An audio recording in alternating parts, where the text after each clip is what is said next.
ঘটনাটা আমার বান্ধবীর। প্রেম করে বিয়ে করে নিশান ও রোজি। নিশানের মা রাজি ছিল না বিয়েতে, তাই শুরু থেকে অনেক চেষ্টা করত ছেলের কাছে রোজির নামে বাজে কথা বলার। নিশান বিশ্বাস করত না। এভাবে চলো ওদের 1 বছর সংসার। রোজিকে নিশান যত্ন করলে নিশানের মা রোজিকে যা নয় তাই বলতো। নিশান 8,000 টাকা বেতনে চাকরি করত। সংসার তেমন ভালো চলতো না, তাই রোজি যেহেতু অনার্স পড়েছে তাইও একটা চাকরিতে ঢুকলো 14,000 টাকার বেতনে। নিশান তেমন শিক্ষিত ছিল না, ইন্টার ফার্স্ট ইয়ার পড়ে আর পড়েনি টাকার অভাবে। কিন্তু নিশানের সাথে ইন্টার থেকেই রোজির সম্পর্ক ছিল।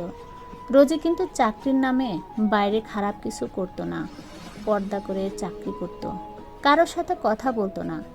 আমি ওকে আমার কোম্পানিতে চাকরি পাইয়ে দিই বসকে অনুরোধ করে। তাই আমি সবই জানি। রোজি আমার বেস্ট ফ্রেন্ড ছিল। আমি আলেয়া। চাকরি শেষে বাড়ি গেলে রোজির শাশুড়ি বলতো, কার সাথে মুখ কালো করে সন্ধ্যার পর বাড়ি আসছো? বাজত মাত্র 6:30। নিশানের কাছে বাজে কথা লাগাতে লাগলো ওর মা। এরপর নিশান বলতো, চাকরি ছাড় তুই।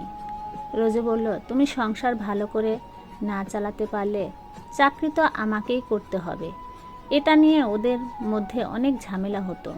নিশানের বেতন 8,000 টাকা, বাড়ি ভাড়া 6,000 টাকা, একটা ছোট রুম, ড্রয়িং, কিচেন, বাথরুম।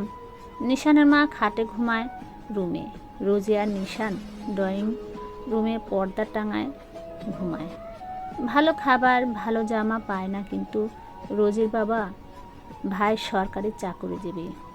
ও কখনো এত অভাবে বড় হয়নি, এরপরও অভিযোগ করেনি। কিন্তু এত মানিয়ে নেওয়ার পরও নিশানের মা বলতো, অভাবের সংসারে আরেকজন এসে জুটেছে অন্ন ধ্বংস করতে। এত কিছুর পরও রোজি চাকরি করতে বাধ্য হয়। কিন্তু কোনো দোষ না করেও রোজিকে মিথ্যা অপবাদ দেয় ওর স্বামী যে ও নাকি পরকীয়া করে। এসব কিছুই ওর শাশুড়ি ওর স্বামীর কানে দিয়েছে, যা মিথ্যা ছিল। এরপর এভাবে একদিন 3 তালাক দিয়ে দেয়। নিশান রোজিকে তাড়িয়ে দেয়। রোজি প্রেম করে পরিবারের বিরুদ্ধে বিয়ে করে এবং বলেছিল নিশান তাকে খুশি রাখবে। রোজির পরিবার মেনে নেয়নি এবং কোনো যোগাযোগ রাখেনি, তাই বাবার বাড়ি যাওয়া সম্ভব ছিল না। অতঃপর এত তারিখ সন্ধ্যায় বিষ খেয়ে মারা যায়। সেই স্বামীর এখনো কোনো শাস্তি হয়নি। এই জন্য প্রেম করে বিয়ে করার আগে 10 বার ভাববেন।